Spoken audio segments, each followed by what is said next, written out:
La ponencia de Atilio es Colonia o Nación, desafíos del nuevo entramado geopolítico mundial. Bueno, buenas tardes a todos. En primer lugar, agradecer su presencia, agradecer a la organización del Segundo Congreso de Derechos Humanos desde América Latina, agradecer a la Facultad de Arquitectura, agradecer a ICLA, a Claxo, fundamentalmente también a los compañeros del Frente Patria y de la Dominó por su presencia y por su participación dentro del Congreso, y obviamente tanto a Ana como a Atilio por estar abriendo este primer encuentro sobre el Congreso de Derechos Humanos desde América Latina. Voy a intentar ser lo más breve posible. Como saben, compañeros, nos encontramos en una situación la cual nos exige repensar la política desde lo más profundo, que es efectivamente en su conexión con el pueblo. Tenemos que entender que no hay un proyecto de nación posible si no es con esta conexión vital, si no es efectivamente comprendiendo que la nación no se sostiene únicamente por sus instituciones, sino fundamentalmente por el pueblo. Claramente el resultado de las elecciones legislativas del domingo nos dejan una clara señal. Estamos perdiendo la conexión con el pueblo, y ese evidentemente tiene que ser nuestra función, tanto como estudiantes, tanto como militantes, como así también habitantes de esta patria. Tenemos que comprender que hoy por hoy el mundo se divide en dos polos: aquellos que se pueden manejar a sí mismos y aquellos que se encuentran dominados. Esa tiene que ser nuestra función, volver a traer la conducción desde abajo, fundamentalmente desde lo territorial. La política no se aprende, sino que se comprende. Entonces es fundamental la idea de formar cuadros y formar profesionales que tengan una perspectiva nacional y fundamentalmente que sean capaces de salir de los espacios meramente académicos e institucionales y convocar a todo estudiante de la Facultad de Derecho, de la Facultad de Arquitectura, de la Facultad de Ciencias Políticas y Relaciones Internacionales a congregarnos y a participar de estos espacios de diálogos. Sin más, les vuelvo a agradecer la presencia y los dejo con la ponencia de Atilio. Muchísimas gracias.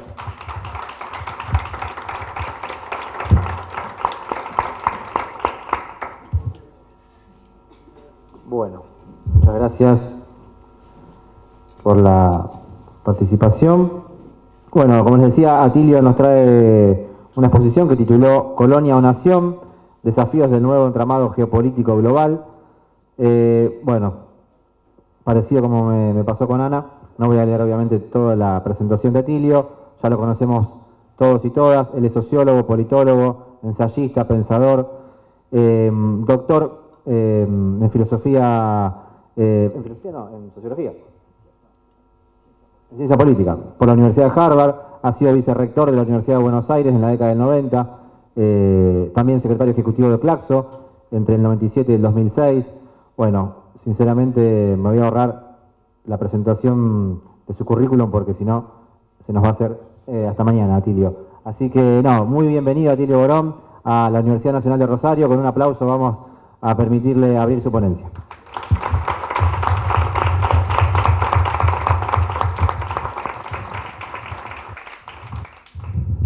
Bueno, buenas tardes a todas y todos. Muchas gracias por la invitación, la verdad, honrado de estar aquí. Tratar de hacer un análisis, ¿no?, del escenario internacional y su implicancia sobre los procesos políticos internos de la Argentina y en general de los países que constituyen el hemisferio occidental o América Latina y el Caribe. Estamos en un momento, atravesando un momento muy especial en la evolución del sistema internacional. Hasta hace, digamos, unos 25 años, se hablaba con mucha insistencia de que este siglo, el siglo XXI, sería el siglo de los Estados Unidos. The American Century, así se decía, y aparecieron montones de trabajos sobre el tema, delineando este futuro, este camino, ¿verdad?, que seguiría el sistema internacional bajo la égida del unipolarismo norteamericano, que estaba dado por hecho. ¿Por qué? Porque había desaparecido la Unión Soviética, se habían desmembrado los países del Pacto de Varsovia, Estados Unidos aparecía entonces como la única gran potencia en el terreno internacional. Una de las más fervientes promotoras de esta visión sobre el sistema internacional nos visitó hace pocos días acá en la Argentina. Ustedes habrán visto esos avioncitos estacionados ahí en Ezeiza, ¿verdad? Uno de ellos había traído a Condoleezza Rice. Condoleezza Rice, que ustedes recordarán, fue secretaria de Estado de George Bush Jr., ¿verdad? Y ella fue la que presidió una de las tantas instituciones, creo que se llamaba la bella Fundación del Nuevo Siglo Americano, presidió esa fundación, financió múltiples investigaciones, tuvo un impacto muy grande en el medio académico de los Estados Unidos, pero evidentemente el pronóstico ese estaba absolutamente equivocado.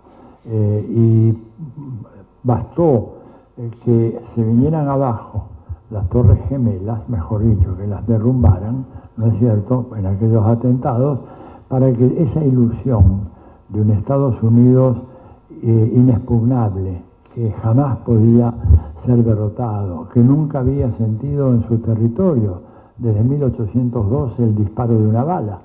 Estados Unidos había participado en numerosas guerras, pero ninguna guerra en territorio de los Estados Unidos. Siempre se libraban bien lejos, ¿no es cierto?, en África, en Asia, en Medio Oriente, en Europa, pero nunca en América. Bueno, les decía yo que los ataques del 11 de septiembre pusieron de manifiesto la debilidad de los Estados Unidos. Pero aún así, digamos, los diagnósticos seguían siendo muy optimistas, en el sentido de que, bueno, China sí estaba creciendo económicamente, pero le faltaba mucho para que China llegara a convertirse en un actor importante. Y Rusia, bueno, Rusia pobre ya era un cadáver, había desaparecido la Unión Soviética y Rusia ya no jugaba en las grandes ligas.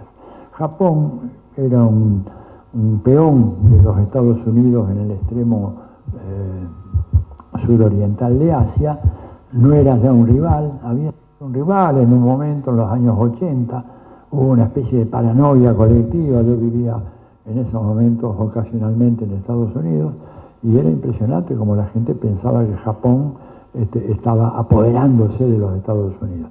Bueno, toda esa historia vieja, viejísima, porque este sistema internacional cambió y no es que está en transición, sino que la transición ya concluyó, ¿verdad? Porque si estuviéramos todavía en transición, quiere decir que lo viejo todavía estaba ahí actuando. Bueno, en realidad el cambio ya se produjo. El sistema internacional hoy, cuando ustedes lo miran, hacen una cartografía del sistema internacional, ¿y qué es lo que van a ver? Van a ver 3 o 4 grandes potencias. Por supuesto, Estados Unidos es una de ellas, China es una potencia enorme, Rusia resulta que resucitó, la habían dado por muerta, pero de repente reapareció Rusia, recuperando, ¿verdad?, un papel que históricamente había desempeñado Rusia. Aquellos que daban a Rusia por muerta hacían gala de una ignorancia histórica fenomenal, según mi manera de ver, porque un país que había sido uno de los grandes árbitros en los conflictos internacionales desde el siglo XVIII, porque cambio el régimen político no necesariamente significa que ese país deja de tener una gravitación como la que siempre tuvo Rusia. Piensen en Rusia hoy. Rusia hoy tiene un territorio que es igual al de todo Sudamérica, sáquenle Paraguay si quieren, para ser bien precisos. Todo Sudamérica, sin Paraguay, eso es Rusia. O sea, el país más grande del planeta. Es más grande que Estados Unidos y Canadá juntos, me parece. Estoy haciendo un cálculo a ojo de buen cubero. Pero si no es más grande, ahí nomás le va, ¿no es cierto? Y es un país despoblado. Rusia tiene una densidad de habitantes por kilómetro cuadrado de dos personas por kilómetro cuadrado, ¿no es cierto? En un país que tiene fronteras o proximidad con los muy poblados países del sur de Asia, empezando por la India, que ha desplazado a China en términos de población. Hoy la India ya desde el año pasado tiene más población que China. pero están China, la India, entre los dos son 3.000 millones de habitantes. Después súmenme Bangladesh, Pakistán, todo ese conjunto de países, y Rusia, que no tiene grandes fronteras naturales que lo dividan de estos otros países, teme, con mucha razón, que de repente, si aquellos que están tan amontonados allá no tienen espacio suficiente, se vengan para Rusia. Bueno, en fin, para no quedarme en lo de Rusia, que es fascinante, para comparar... Hola, ahí. Argentina tiene una densidad de población de 8 habitantes por kilómetro cuadrado. Y eso, los demógrafos dicen, es un país vacío. Y efectivamente Argentina lo es. País.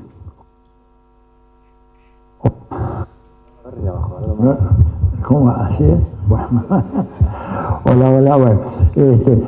Efectivamente un país de 2.800.000 kilómetros cuadrados, etcétera, evidentemente con una densidad de población de 8 es poca. Bueno, pero vuelvo al panorama actual. ¿Qué vemos entonces? Vemos a Estados Unidos, vemos a China, vemos a Rusia y vemos también a la India, ¿verdad?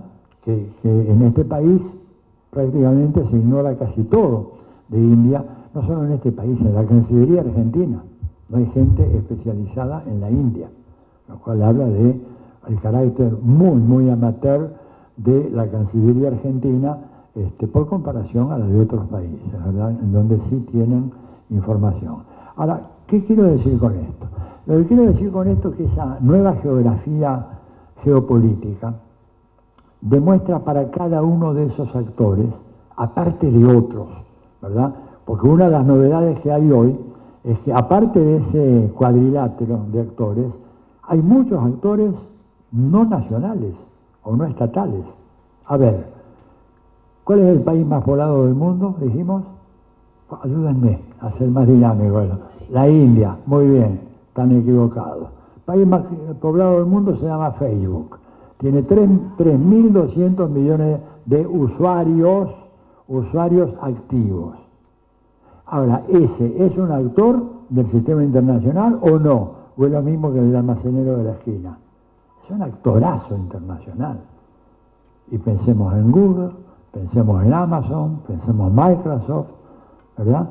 Por algo, cuando inauguró su mandato Donald Trump, por primera vez en la historia de Estados Unidos, en lugar de estar secundado por sus secretarios, secretario de Tesoro, de Guerra, etc., estaba secundado por las 5 grandes informáticas. Por algo será, porque esos son actores, ¿no es cierto? Tesla, Elon Musk, ¿es o no un actor internacional? Es un actorazo internacional, con una fuerza, una potencia, ¿verdad? Sus cifras de valor de mercado son muy superiores al Producto Bruto de Argentina, Brasil y México combinados. Entonces, esa es otra nueva realidad, ¿eh? Actores no estatales que tienen un enorme predicamento y una enorme gravitación. Y otros también, ¿no es cierto? Eso es Amnesty International, Oxfam, la Cruz Roja, muchas otras entidades que antes no contaban. O sea, la política internacional antes se medía solo por la puja entre estados. Y hoy en día, aparte de los estados, están estos actores que influyen y mucho. El fondo BlackRock, ¿influye o no influye? El JP Morgan, ¿influye o no influye? Tenemos 6 funcionarios de primerísima línea en la Argentina que son ex empleados de JP Morgan. ¿Influye o no influye en la arena internacional? Bueno, entonces tenemos un sistema muchísimo más complejo que antes, con algunas características para cada actor que vale la pena subrayar. Primer actor, Estados Unidos, ¿verdad? Un país que inició, ¿verdad?, hace ya unos años, lo diría fácil, 20, 25 años, este siglo, ¿verdad?, junto con toda la cantinela aquella del siglo americano, inició un proceso de declinación de su poderío que prácticamente ha avanzado a un ritmo cada vez mayor. Hoy en día Estados Unidos ya carece de la potencialidad, de la fuerza, de la proyección que supo tener en el pasado. queda presente como una gran potencia militar, sin duda, ¿verdad? Es el único país en el mundo que tiene un poquito más de 800 bases militares dispersas por los 5 continentes. No hay ningún otro país en el mundo que siquiera se acerque a esa cifra fenomenal que tiene Estados Unidos. Ustedes dirán, ¿y China? Tiene una basecita ahí en el estrecho de Hormuz, en medio un puerto con una cierta presencia militar, pero no es una base al estilo de las que tiene Estados Unidos. Piensen que Estados Unidos tiene por lo menos unas 35 bases militares todavía hoy en Alemania. ¿Por qué? Bueno, porque vienen de la Segunda Guerra Mundial. Corolario, cada vez que Estados Unidos instala una base, no se va más. Así que si ustedes ven que hay peligro de que acá se instale una base, sepan de que van a vivir con eso por el resto de sus vidas. El único que logró, por una circunstancia absolutamente excepcional, poder desalojar la base fue Rafael Correa. Y así lo está pagando. Exiliado, con más de 29 juicios y demandas en su contra, ¿verdad? Pero él tiene el honor de haber sido el que desalojó la base de Manta. Bueno, Estados Unidos entonces, una enorme potencia militar, en retroceso económico. ¿Por qué? Por falta de inversión en ciencia y en tecnología. Por haber cedido a la iniciativa privada los avances que se necesitan en el terreno tecnológico. Por eso China sobrepasó ampliamente a Estados Unidos en las disciplinas básicas relacionadas con lo que podríamos llamar hoy la galaxia de la Internet. Antes se hablaba de la galaxia Gutenberg para hablar de todo el tema de los libros, ¿verdad? Hablemos ahora de la galaxia Internet. En ese punto China le sacó una ventaja fenomenal a Estados Unidos. Pueden buscar en Google, hace cosa de 4 o 5 días, Paul Krugman, que es un economista estadounidense del Partido Demócrata, columnista durante muchos años en el New York Times, ahora ya tiene su blog propio y publica ahí sus cosas, pero se traducen a todas las lenguas, ¿verdad? Hace un análisis de justamente esta declinación de los Estados Unidos y termina diciendo lo siguiente: si Trump va a llegar hasta el fin de su gobierno en el 2028, la distancia que nos habrá sacado China ya para ese momento será absolutamente inalcanzable para los Estados Unidos. Le cito textual la frase.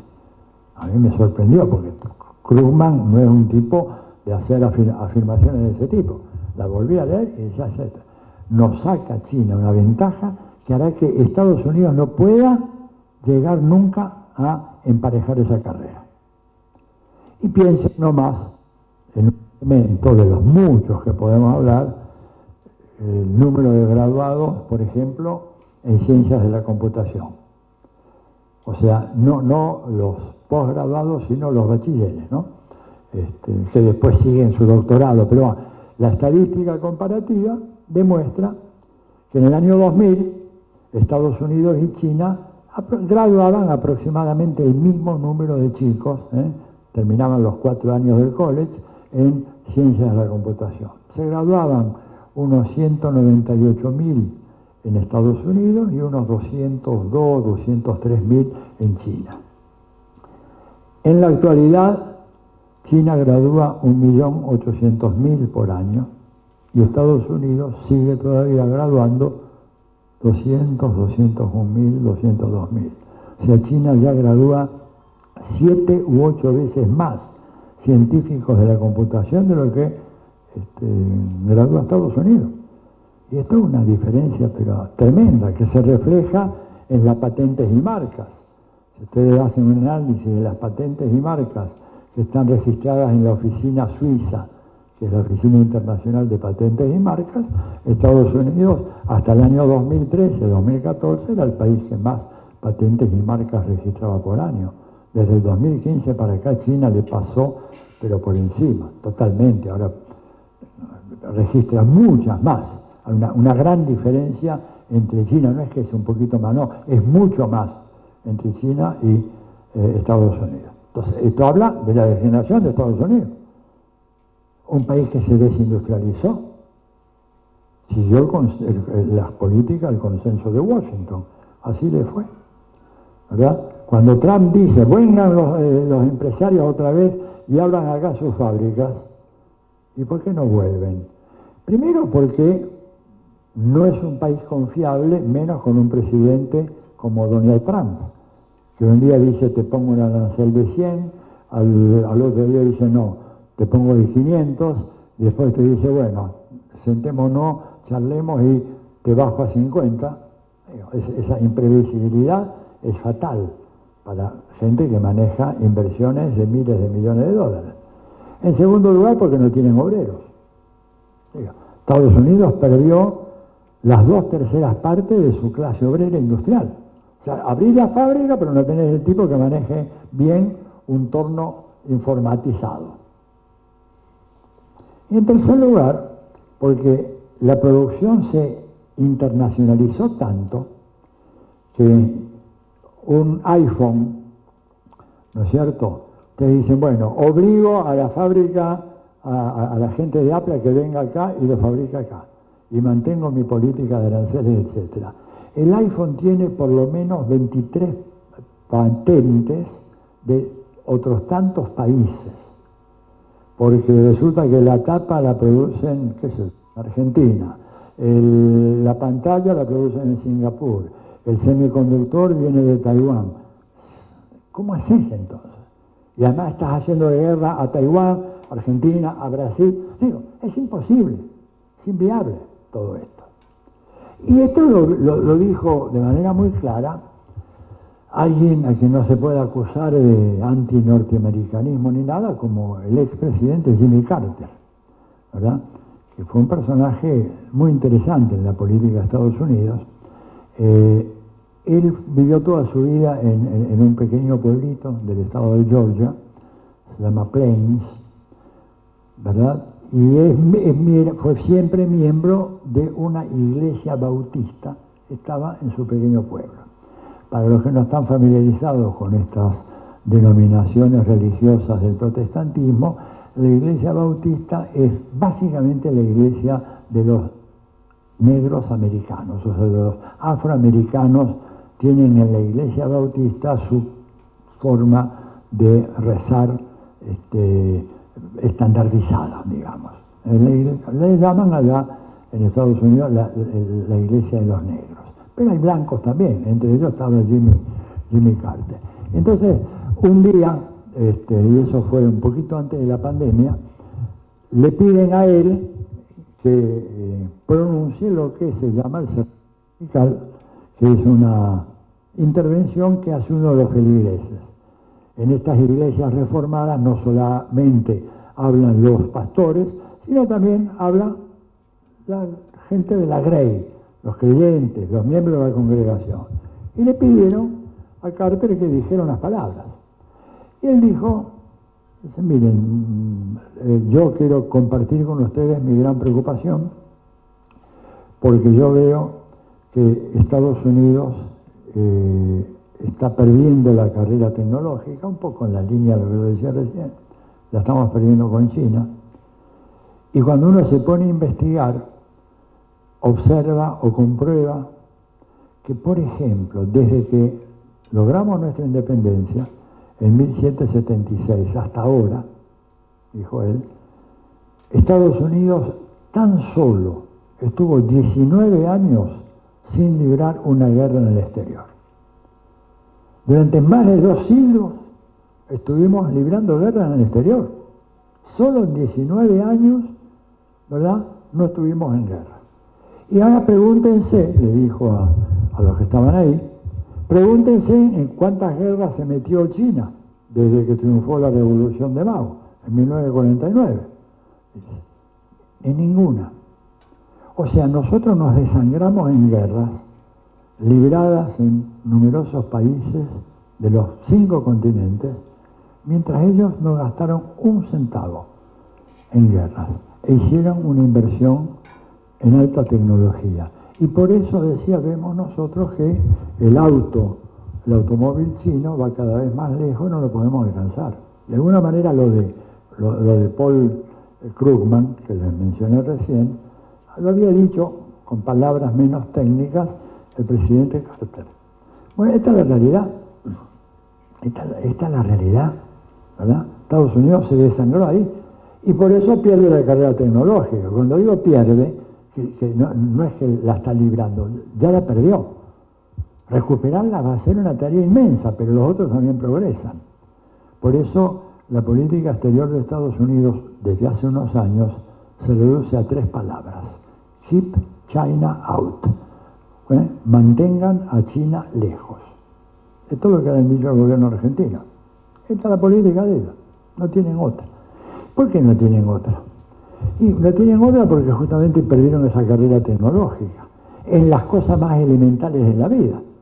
A ver, hoy en día China en la robótica ha pegado unos saltos tan impresionantes que dejan asombrados a los propios estadounidenses que van y visitan China. Uno de ellos fue Thomas Friedman. Thomas Friedman es uno de los columnistas estrellas del New York Times. Y fue allá y quedó el tipo absolutamente asombrado de lo que vio. Y el título de su nota en el Times es: fui y viajé al futuro, pero no vi la América de Trump, vi a China. Y empieza a contar algunas de estas historias. Entre ellas, digamos, el fenomenal avance de la robotización. La fábrica de teléfonos Xiaomi, ¿verdad?, está absolutamente informatizada. Tiene muy poquitos trabajadores. La fábrica no gasta un peso en luz eléctrica. Los robots no necesitan. Y el ritmo de producción, escuchen esto, sacan un teléfono por segundo. No quiere decir que lo fabrican en un segundo. Quiere decir que empezaron hace 6 meses ese proceso de producción del teléfono y lo fueron estandardizando, robotizando, y hoy en día cada segundo, cada minuto salen 60 telefonitos Xiaomi por ahí. ¿Cómo va a competir Trump contra eso? No tenés cómo. Cuando nosotros le dicen a nuestro gobierno, bueno, a ver, ustedes aléjense de China, los chinos se mueren de risa, pero se mueren de risa. Y además nos cargan, como me cargaron a mí, ¿verdad? Yo estuve la última vez hace un año y medio. Y me preguntaron, porque tuvimos que hacer un viaje que estaba fuera del programa, ellos lo arreglaron muy bien, teníamos que ir a una ciudad, estábamos en Beijing en ese momento, había que, no recuerdo si era Xi'an o cuál, ya soy muy malo para los nombres, sobre todo los nombres en China, ¿verdad? Y yo miré enseguida en el buscador a ver qué distancia, eran como 1000 y pico kilómetros, 1100, 1150 kilómetros. Y dije, bueno, seguro vamos al aeropuerto, tomamos el avión. Fuimos a una estación de trenes, de esas gigantescas, inmensas, ultramodernas, ¿no es cierto? Y en menos de 3 horas estábamos allá. Un tren que va a 390 kilómetros por hora promedio. Inclusive se da el lujo de parar un par de veces para recoger gente, ¿verdad? En un tren en donde no sentís ningún ruido, no hay traqueteo, no hay movimiento, tenés internet 5G a lo largo de todo el trayecto. Y entonces la cargada, uno de mis anfitriones me dice, pero ¿ustedes por qué rechazaron la oferta? Él había estado en la Argentina, así que conocía algo, de ir a hacer un tren Buenos Aires-Mendoza, hacer Buenos Aires-Rosario, Córdoba-Mendoza. Y además construir un tren de alta velocidad en la Argentina, para nosotros que hemos tenido que hacer trenes perforando una montaña tras otra.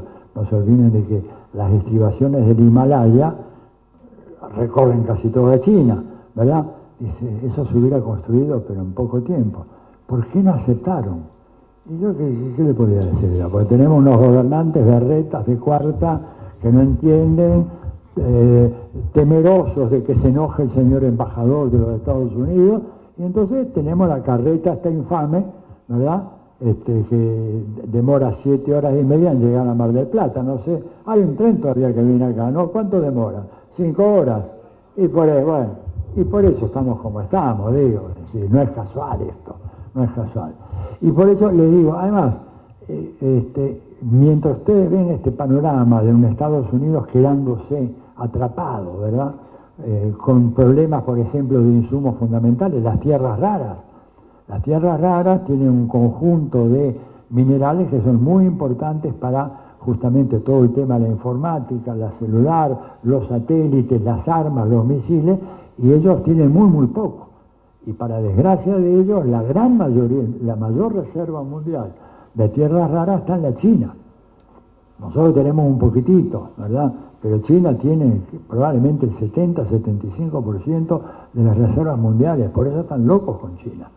Están locos, ¿verdad? Y por eso elevaron a China a la categoría de país enemigo. Ya no es más el competidor, es el enemigo a vencer en el último informe del Consejo de Seguridad Nacional. Y dice el informe de una manera muy soberbia, Rusia no es problema, porque aunque Rusia quiere no puede cambiar las reglas del juego del sistema internacional, en cambio China sí puede. Y tiene que, evidentemente que China sí puede y en parte las está cambiando. Entonces, el panorama internacional ya es mucho más complejo, ¿verdad?, y más equilibrado e inestable que antes. Por eso las guerras, las transiciones hegemónicas cuando se completan, como esta, bueno, da lugar al reacomodo de las placas tectónicas del sistema internacional. Entonces tenés que ahora convivir con una China que está en todas partes. China es primer socio comercial o financiero o inversionista de 144 países de este planeta. Algo que jamás logró Estados Unidos ni en el apogeo de su dominación imperial. Y además, en relación a las preocupaciones que tiene hoy Donald Trump de sacar a China de América Latina, se le va a hacer muy difícil, porque China es primer socio comercial de Brasil, primer socio comercial de Chile, primer socio comercial de Perú, primer socio comercial, tengo entendido, que de Colombia, segundo socio comercial nuestro, segundo socio comercial de México. Digo, ¿cómo lo sacás? Le decís, no vendas, no compres a los países de América Latina, ni les vendas, ¿y qué hacemos? ¿Qué hacemos? Hoy en día China es el gran taller industrial del mundo, y eso es lo que le cuesta entender a Estados Unidos. Pero, por ejemplo, y para no quedarme tan solo en China, en el año 2000, ¿verdad?, cuando uno mira los estudios de la CEPAL sobre el comercio entre China y América Latina y el Caribe, veía que era un volumen pequeño, digamos, 12.000 millones de dólares. Ayúdenme haciendo un cálculo de cuánto puede ser hoy el volumen del intercambio comercial. Fueron 12.000 millones en el año 2000. A ver, ¿quién da más? Por favor, que alguien diga un número. ¿Cuánto? 120.000 millones. ¿Cuánto? Un billón. O sea, 1 millón de millones. Bueno, tan lejos no llega. ¿Saben cuánto es? 532.000. O sea, pasó de 12.000 a 532.000 millones de dólares. Una cifra gigantesca. ¿Cómo cortás ese dragón? No de 7 cabezas, de 500.000 millones de dólares de cabeza. ¿Se dan cuenta? Bueno, y esto es lo que está en el forcejeo y en el apretujón que hay de Estados Unidos en nuestros países.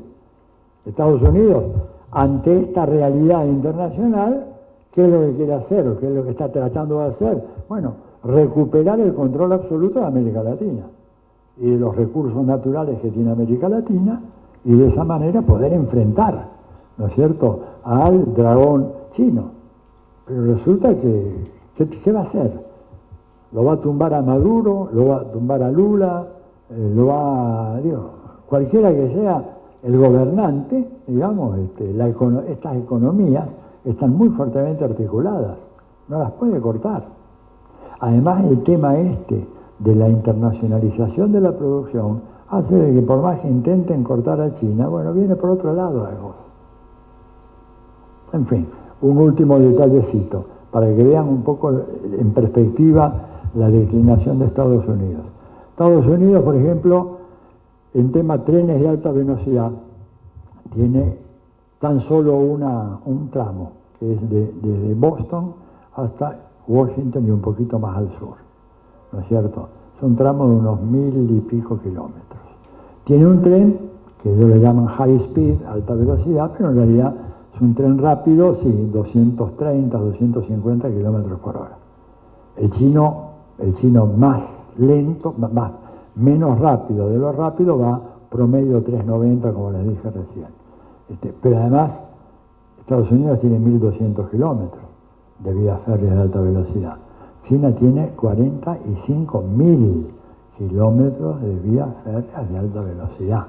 O sea, te vas por toda China, que es un país 3 veces más grande que Argentina, y en toda China te vas en tren. Sí, y además muy barato, encima. Bueno, en fin, suficiente con China. La declinación de Estados Unidos creo que también está clara, con un problema muy grave, es la ruptura de la coherencia de la dirigencia política, que es otro rasgo que Brzezinski, que fue uno de los grandes pensadores del tema estratégico, le empezó a preocupar mucho, y en sus últimos escritos, él muere en el 2013, dice que Estados Unidos tiene un gravísimo problema ante la pérdida de cohesión de la dirigencia política. La polarización entre republicanos y demócratas le va a costar muy caro a Estados Unidos. Muy, muy caro. Dijo, y evidentemente lo estamos viendo. Es decir, Trump quiso hacer un golpe de Estado cuando perdió la elección, ¿verdad? Y todavía hay un proceso en marcha que si él deja de ser presidente se va a reactivar. Lo mismo que el juicio aquel por abuso sexual, sobornos, etcétera, etcétera, etcétera. Entonces, ese tema, ¿verdad?, agrava la situación de Estados Unidos. Lo agrava también el tema de que es un país donde la riqueza se ha concentrado de una manera fenomenal. ¿En perjuicio de qué? De la población de los Estados Unidos, de la clase media blanca, que antes mandaba a sus chicos a las universidades. Y que ahora no los puede mandar, porque las universidades, inclusive las estatales, California, por ejemplo, o North Carolina del Norte, o la Universidad del Estado de Nueva York, aún esas universidades son pagas, no tanto como las otras que son totalmente privadas, pero pensemos, esa familia que hasta hace 30 años podía mandar a sus 2 hijos a 2 universidades de primera línea, pongamos Yale y Columbia, hoy en día no lo puede mandar, porque la matrícula y los costos de alimentación, alojamiento, etcétera, de los chicos durante los 4 años que hacen el bachillerato es del orden de los 75 a 80 mil dólares por año, por chico. Y este es el ingreso a la familia en el año. O sea, la familia no puede ni siquiera pensar en eso. Por eso hay una afluencia enorme de estudiantes que vienen fundamentalmente de países asiáticos, en donde la tradición de Confucio, de la lectura, del estudio, etcétera, es mucho más fuerte que, o por lo menos no encuentra los obstáculos que encuentra en Estados Unidos. Está lleno de becarios chinos, indonesios, malayos, coreanos, etcétera. Yo estuve, por ejemplo, la última vez en el MIT y era impresionante.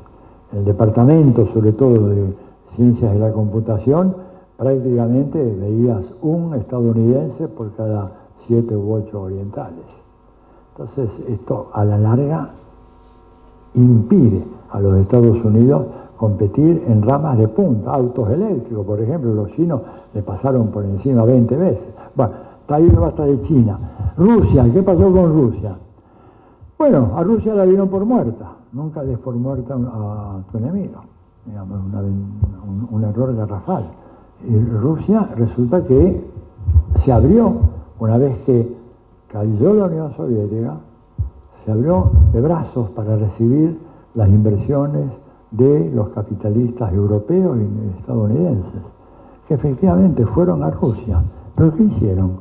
Despedazaron a las empresas estatales, robándose todo. Un poco lo que hicieron acá con aerolíneas, ¿recuerdan? Que se llevaron los aviones, vendieron los locales de aerolíneas que tenía aerolíneas, por ejemplo, en las principales ciudades de Estados Unidos y Europa. Tenía locales muy lindos, por ejemplo, en Roma, en la Vía Véneto, en la Quinta Avenida de Nueva York, en Trafalgar Square en Londres, etc. Yo estuve en la época antigüita, donde ibas con el boleto, te lo tenían que escribir. Bueno, ¿verdad? Vendieron todo. Los europeos fueron a Rusia y hicieron lo mismo. Saquearon, robaron todo. No invirtieron nada. La dejaron totalmente a la deriva, ¿no es cierto? Con un tipo como Gorbachev, que resultó ser un ególatra, inflado así con su premio Nobel de la Paz, y después de Gorbachev vino Boris Yeltsin, que era un borracho pero perdido, es decir, un tipo que no estaba alcoholizado las 24 horas del día. Hay montones de anécdotas. Bueno, esto lo dice Colin Powell, que fue secretario de Estado de George Bush.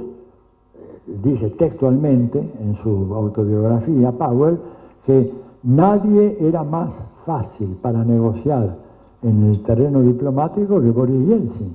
Bastaba con que hubiera una botella de alcohol en la mesa para que al cabo de un tiempo se hubiera tomado todo y firmara cualquier cosa que le dábamos. Eso lo decía Colin Powell. Colin Powell diciendo eso, ¿no es cierto? Bueno, pero en eso llegó Vladimir, no es que llegó Fidel, como dice la canción, y en eso llegó Vladimir, ¿verdad? Que era un agente del servicio de espionaje de la Unión Soviética, destinado a Alemania, y un tipo muy estudioso que domina varios idiomas, ¿no es cierto? Conoce al dedillo el mundo occidental, etcétera, y el tipo empezó a reconstruir a Rusia, y vaya si lo logró, ¿verdad? Rusia hoy, a pesar de las miles de sanciones que tiene en su contra, hoy en día es una de las economías más prósperas de Europa. Y Rusia le dijo adiós, con Putin le dijo adiós a Occidente. Este proceso de desoccidentalización, síganlo con mucho cuidado, porque se está viviendo en todo el mundo asiático. No más Occidente, ¿verdad? Al que consideran decadente, al que consideran mezquino, digamos, guerrerista, belicoso. Bueno, Rusia le dio la espalda a Occidente. Fue provocada Rusia, porque así como yo pude leer, buscando en internet, las orientaciones que el segundo jefe del Pentágono escribió para la nueva etapa que se abría con la caída de la Unión Soviética, estoy hablando de un señor llamado Paul Wolfowitz, ¿verdad? Era el número 2 del Pentágono en los años de Bush, 91, 92, escribe un documento, Position Paper le llama, sobre las nuevas orientaciones de la política exterior de Estados Unidos en relación a Rusia. ¿Qué dice él? Básicamente lo siguiente. Primero, el hecho de que Rusia ya no sea más comunista no significa que deje de ser un obstáculo para la prosecución de los intereses de Estados Unidos en Eurasia. No hay comunismo, pero Rusia sigue siendo Rusia y va a ser un obstáculo para cualquier iniciativa que queramos tomar allá. ¿Qué es lo que dice como corolario de ese diagnóstico? ¿Qué es lo que tenemos que hacer con Rusia? Tenemos que lograr la fragmentación de Rusia en una multiplicidad de estados, aprovechando que Rusia es un gran país multiétnico y multinacional, ¿verdad? Entonces, fomentar el separatismo de Georgia, de Moldavia, de lo que sea, de cualquiera de estos países, para que Rusia pierda el poderío que tiene ahora. Y esa fue la política que siguieron. Y una manera, además de lograr o esa fragmentación o el debilitamiento de Rusia era haciendo que Rusia se involucrara en guerras. ¿Cómo se hace para involucrar en guerras? Bueno, hay que provocarla. Y eso fue lo que Estados Unidos estuvo haciendo a través de la OTAN desde que cayó la Unión Soviética, provocar a Rusia. La última y más flagrante fue cuando se produce el golpe de Estado en Ucrania en el 2014, se desaloja el gobierno legítimo que había sido legitimado por la Unión Europea, ¿verdad? El gobierno de Yanukovych, ponen en su lugar a un tipo que es un ardiente antirruso, ¿verdad? Un rusofóbico, que empieza a atacar a la minoría rusa que vivía en el sur occidente de Ucrania.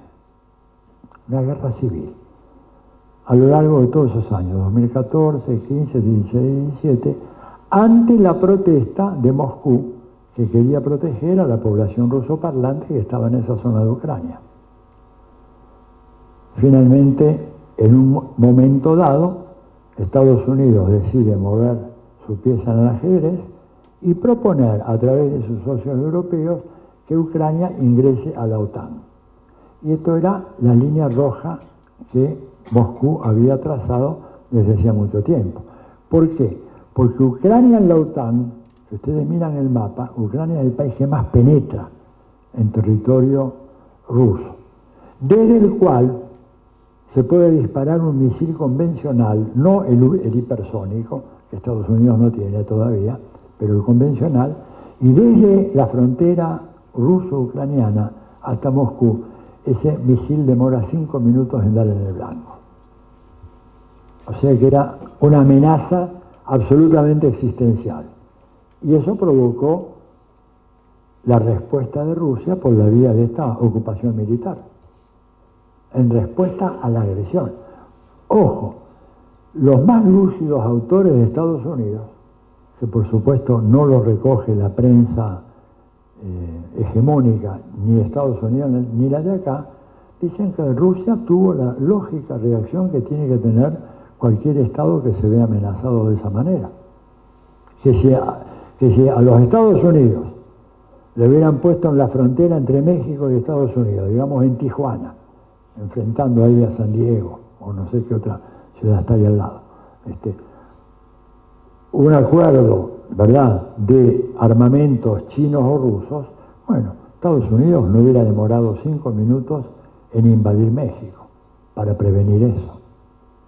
¿Quién dijo esto así textual? Jeffrey Sachs.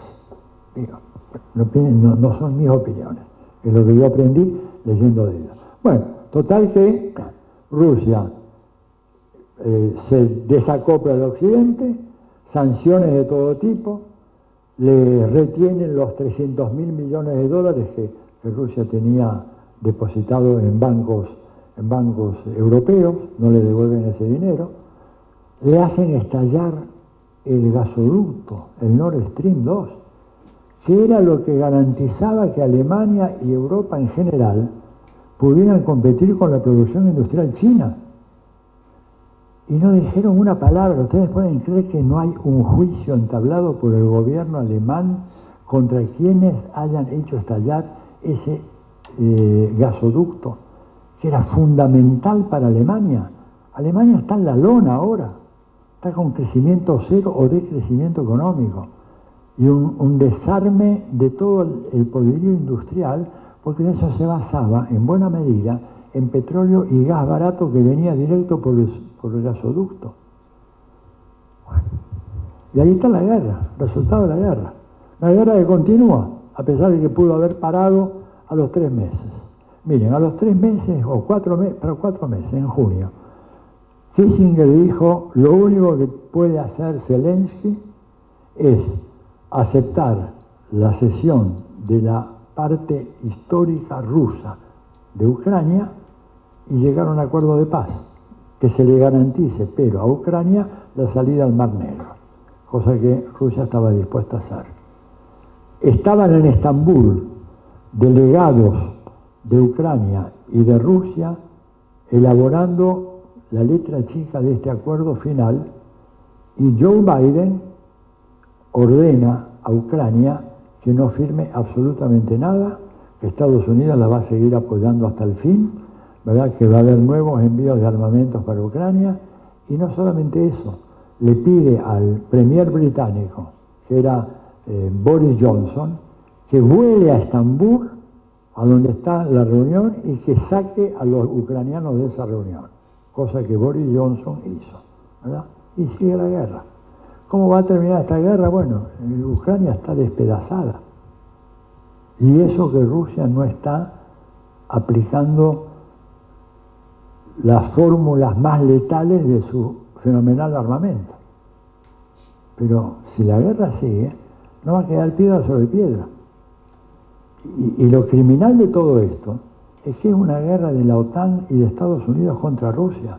No es una guerra de Ucrania contra Rusia. Es una guerra que Estados Unidos libra a través de un proxy, como se dice. El proxy es Ucrania, que pone su territorio para que lo destruyan, su infraestructura industrial para que la destruyan, su población para que la maten en la guerra, para beneficiar a la industria militar de los Estados Unidos, que sigue enviando armas y que, como dijo Donald Trump, me las voy a cobrar todas las armas que te hemos enviado, así que quiero que todos tus depósitos de tierras raras me los dejes para las empresas de Estados Unidos, así como, digo, Rusia entonces ocupando un papel de nuevo central por su gran desarrollo tecnológico, ¿verdad? Cuando en un momento determinado Donald Trump, que dice cualquier cosa, todos los días cambia, dijo que les iba a enviar los misiles Tomahawk a Ucrania, el Ministerio de Relaciones Exteriores de Rusia lanzó una advertencia diciendo: sabemos cómo funcionan los misiles Tomahawk, requieren personal altamente especializado de las Fuerzas Armadas de los Estados Unidos. Si nosotros comprobamos de que desde Ucrania nos ataca Fuerzas Armadas que pertenecen a los Estados Unidos, nuestra respuesta va a ser terminante. O sea, le dijo, no los traigas porque te vamos a bombardear. Y evidentemente el Tomahawk famoso requiere un numeroso equipo de gente, desde transporte, logística, instalación, afinamiento, dirección, disparo, de por lo menos 30 a 40 militares norteamericanos, cosa que Rusia no podía permitir. Y se acabó el Tomahawk.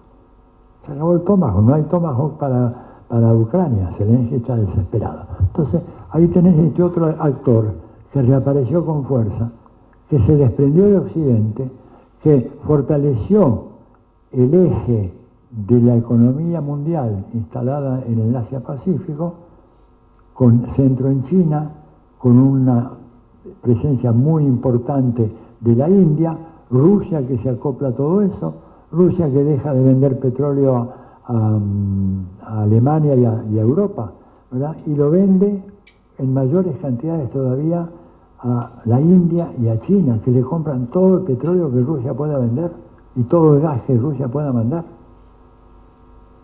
Y Occidente queda reducido a una pequeña parte de la economía mundial.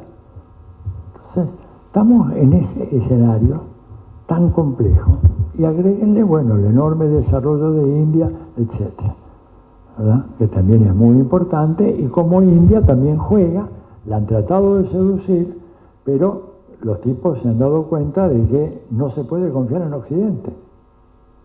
Y acá les refresco una frase de Henry Kissinger, cuando dijo: solo hay una cosa más peligrosa que ser enemigo de los Estados Unidos, y es ser aliado de los Estados Unidos. Eso lo dijo Henry Kissinger, ¿verdad? Entonces, India y los gobernantes indios tomaron nota de eso, saben muy bien de qué se trata. Y bueno, no compraron los aviones chinos, porque claro, ellos todavía tienen un pleito pendiente, pero que ya está en vías de solución, pero igual hubiera sido un error. No compraron los aviones caza chinos, pero compraron los aviones soviéticos. No le compraron los aviones a Estados Unidos. ¿Quién hace esa estupidez? El gobierno argentino, que compra los materiales de resaca de los F-16 que ya la OTAN los considera inútiles para el combate aéreo. Y acá viene el cretino este y paga una millonada para comprar aviones de descarte, que ya la OTAN no los quiere usar porque no les sirven, son modelos viejos, anticuados, que no se pueden modernizar. Y además, ojo, cada repuesto que tenga que ser utilizado por ese avión, si es de origen británico, el Reino Unido puede decir que no, y entonces no hay repuesto, y el avión se queda en tierra.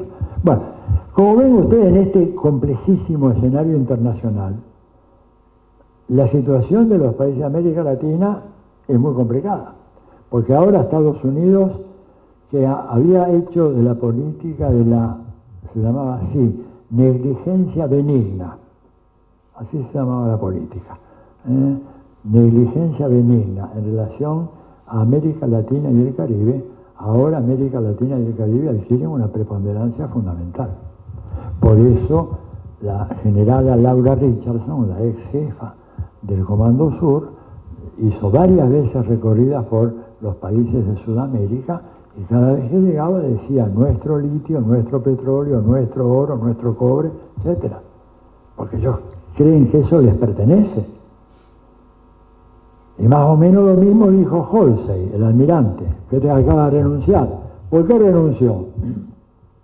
Porque es un tipo que tiene una experiencia militar que no tiene el secretario de guerra. El secretario de guerra es un tipo que nunca estuvo en un campo de batalla. ¿Ustedes pueden pensar eso? Para Estados Unidos, la mayor potencia militar del planeta, que el jefe de todo eso sea un tipo que nunca estuvo en un campo de batalla. Él estuvo en la Guardia Nacional, que es una especie de policía, digamos, provincial, en un estado, creo que era Minnesota, un estado no de lo más importante, y después lo mandaron a Afganistán, pero estuvo en las oficinas de los cuarteles y de la base aérea que tenían en Afganistán. No estuvo peleando, nunca disparó una bala. Ahí me hizo acordar aquella famosa frase de Jorge Luis Borges, por ahí la escucharon ustedes, cuando él hizo una crítica a la Junta Militar Argentina. Y dijo, lo que pasa con nuestros militares y nuestros generales es que, hablando de los milicos nuestros, dice, es que nuestros generales nunca sintieron el silbido de una bala pasar al lado de su cabeza. Lo cual enfureció a Videla y compañía.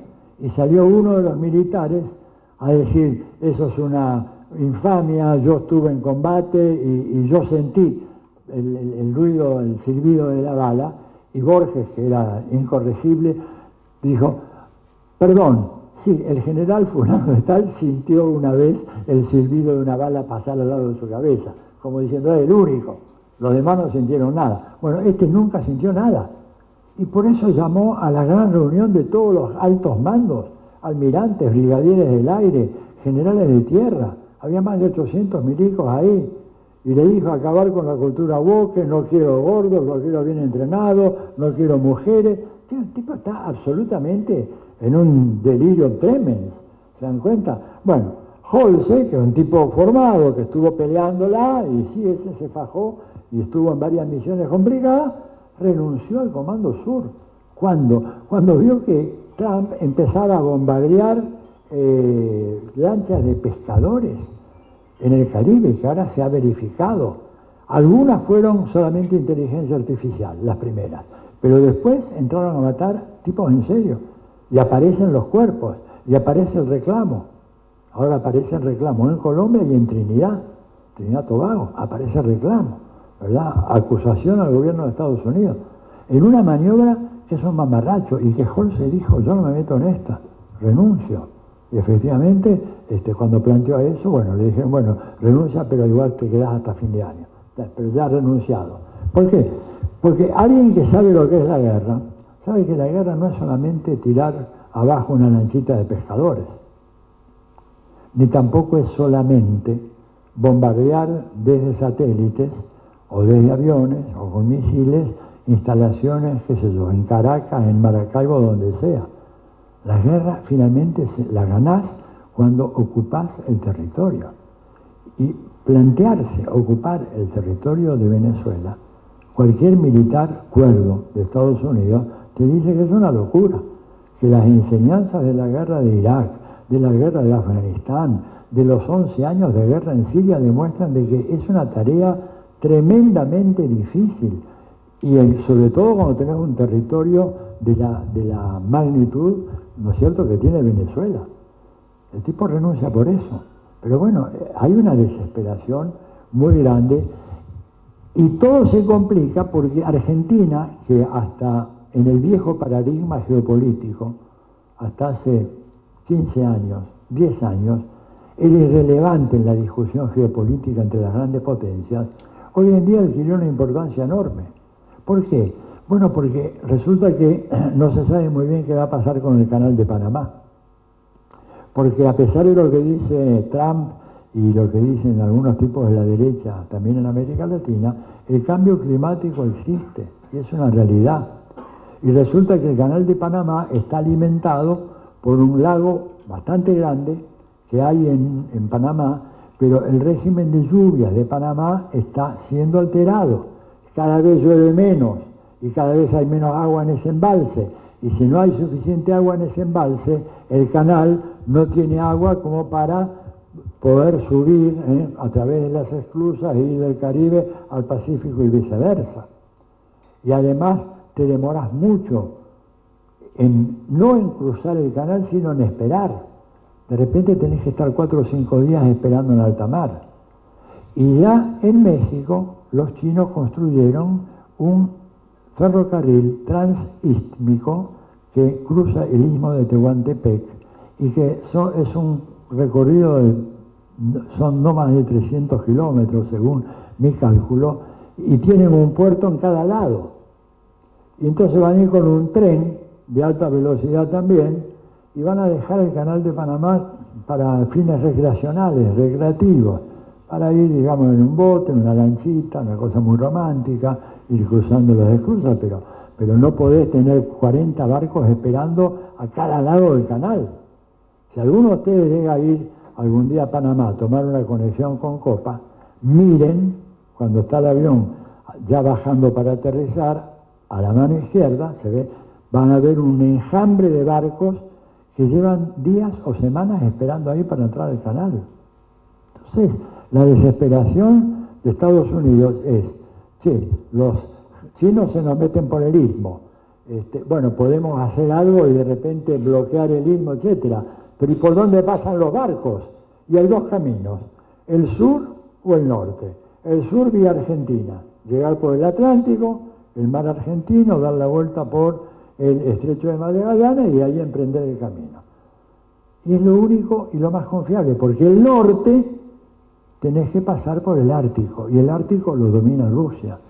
Rusia es el único país que tiene 7 rompehielos nucleares que pueden navegar por el océano Ártico. No lo tiene ni China, ni Noruega, ni Suecia, ni nadie más. Entonces Argentina aparece ahora como un objetivo geopolítico muy apetitoso. Aparte, tiene recursos minerales a más dar, ¿verdad?, que no han sido explotados nunca y que los tenemos ahí a disposición: oro, uranio, cobre, litio, etc. Y además tiene Argentina la llave del acceso a la Antártida. Entonces, no podemos perder a Argentina. Para que gane este mamarracho hay que darle 20.000 millones de dólares, se los damos. Si hay que darle 20.000 más, se los damos también. Y le pedimos al fondo que le dé, y le pedimos al Banco Mundial que le dé, y le vamos a pedir a todas las organizaciones que sostengan a que es nuestro aliado estratégico en el sur.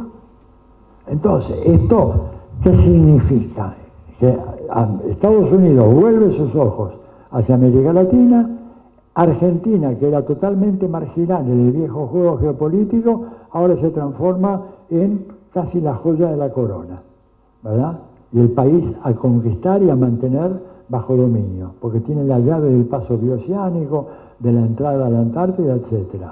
Y además hay que sacar a los chinos del medio, lo cual va a ser una misión imposible, absolutamente, ¿verdad? Pero ¿esto qué significa? Presiones sobre los gobiernos, presiones muy, muy fuertes, una devaluación de la democracia política, porque uno elige un gobierno como este y de repente el verdadero ministro de Economía de Argentina hoy es Scott Bessent, el secretario del Tesoro de Estados Unidos. Interviene Estados Unidos de una manera tremenda, como yo diría, no creo que nunca lo haya hecho de esta manera tan fuerte y tan desvergonzada en toda la historia de América Latina. Porque por supuesto intervenir siempre interviene. Y lo que dice Trump, le he dado instrucciones a la CIA labura siempre, independientemente de que el presidente le dé o no las instrucciones, ellos saben muy bien el trabajo que tienen que hacer. Pero, por ejemplo, ni siquiera en la crucial elección chilena de 1970, en donde competía Salvador Allende contra Radomiro Tomic y Jorge Alessandri, la intervención de Nixon fue una intervención, digamos, de guante blanco, dándole mucho dinero a Tomic y mucho dinero a Alessandri, pagando periodistas, comprando el Mercurio, haciendo que el Mercurio es como La Nación, aquí es el diario único en realidad en Chile, ¿verdad? Haciendo un montón de operaciones, inventando ONGs, financiando sindicalistas para que hagan huelgas en contra de Allende si es que Allende llega a ganar, pero nunca lo hicieron tan desembosada como ahora, una forma tan tremenda que nos certifica, yendo a lo que decía Ana, la condición colonial de la Argentina de hoy, la condición absolutamente colonial que tiene la Argentina hoy, de facto. No está escrito, no hay una firma de un tratado que diga que Argentina reconoce la máxima autoridad en el gobierno de los Estados Unidos, pero evidentemente Argentina en los hechos es hoy una colonia de Estados Unidos. Y hoy votó en contra de las tentativas de poner fin al bloqueo que Estados Unidos tiene en contra de Cuba. Y les digo, anoté acá, ¿qué países votaron con Argentina? Israel, Paraguay, Hungría, Macedonia del Norte, Ucrania, y eso es todo, y nosotros. O sea, los parias del sistema internacional. Un gobierno genocida, como el de Israel, apoyando a un gobierno de Estados Unidos, que es el único gobierno que alguna vez tiró 2 bombas atómicas en la historia de la humanidad, ¿verdad? Así estamos nosotros, votando contra Cuba, que ha sido históricamente la gran defensora de la Argentina en el Comité de Descolonización de las Naciones Unidas, en donde está la causa de Malvinas ahí pendiente, y que Cuba ha estado permanentemente planteando la defensa de los intereses argentinos. Votamos contra ellos. Por eso, digamos, estamos en medio de esta vorágine tremenda con un gobierno que, bueno, ha sido ratificado por las urnas, sorprendentemente, ¿verdad? Pero lo ha sido, y que plantea para la oposición en Argentina una serie de tareas absolutamente urgentes e impostergables. Primero y fundamental, elaborar las 3 o 4 decisiones fundamentales que debería tomar un nuevo gobierno en la Argentina. Aunque ese nuevo gobierno le falten 2 años, no importa, pero saber qué es lo que se va a hacer. Porque si hay algo que caracterizó esta pobrísima campaña política, pobrísima, ¿verdad?, en todo sentido de la palabra, desde narcocandidatos, bueno, todo lo que pueden imaginarse, es que no hubo propuestas concretas. Las propuestas eran: derrotemos a Milei, con eso no gobernás, y la otra consigna era: Cristina libre, tampoco gobernás con eso. Yo estoy a favor de Cristina libre, pero no es un programa de gobierno. Tenés que decir, ¿qué vas a hacer con los 3 o 4 problemas fundamentales de la Argentina hoy? Primero, deuda externa, deuda eterna. ¿Qué vas a hacer con eso? Hay un solo camino, que es una articulación internacional que nos ayuda a presentar el caso ante el Tribunal Internacional de Justicia de La Haya. Punto. Para que emita una opinión sobre la legalidad y la legitimidad de la deuda externa contraída por el gobierno de Macri, por el de Alberto Fernández y por el de Milei. No tenemos otra escapatoria. Lo único que se puede hacer. porque decir, bueno, negociamos nuevos plazos, baja tasa de interés, es exactamente seguir ahondando en esa crisis. Bueno, ¿qué van a hacer en ese punto? Uno, ¿qué van a hacer con el tema del gasto público y la inversión social en educación, en salud, en educación, etcétera? Tres, ¿qué van a hacer con la reforma tributaria en un país en donde el más rico paga menos impuestos que el más pobre? Digo, yo diría, con esas tres consignas, para decir, una vez que lleguemos al gobierno vamos a hacer esto. No hace falta escribir un tratado de 50 páginas con vamos a hacer esto, no. 3 o 4 decisiones fundamentales. No las hubo. Y segundo, unidad de acción. Y unidad de acción con debate al interior de esa gran coalición. No repetir la experiencia absurda del Frente de Todos, en donde se armó un frente con 22 fuerzas políticas y nunca hubo en 4 años una sola reunión para discutir qué hacemos y cómo lo hacemos. Ahí se esperaba la lapicera de Alberto o la decisión mágica de Cristina. Ninguna de las dos cosas funcionó. Entonces, tiene que ser una coalición planteada en otros términos. Si no, vamos camino a una debacle tremenda de una Argentina que, vuelvo a decir, puede hundirse en la peor de las crisis, porque te puede venir una dolarización de prepo, ¿verdad? Ojo con eso, no costaría mucho para Estados Unidos imponer una dolarización así en los hechos, con lo cual, digamos, la desigualdad de ingresos en la Argentina se exacerbaría hasta límites, cavernarios. Entonces, me parece que este es el auspicioso panorama con que nos enfrentamos. De todas maneras, estamos obligados a luchar, pero a luchar pensando. El mero luchismo sin pensar, sin conciencia, ¿verdad?, sin desarrollar estrategias de acción política, estrategias comunicacionales, no nos lleva a ninguna parte. Y además el imperativo de la unidad de esa gran coalición. Lección de esta última elección. Libertad Avanza se presenta en los 24 distritos.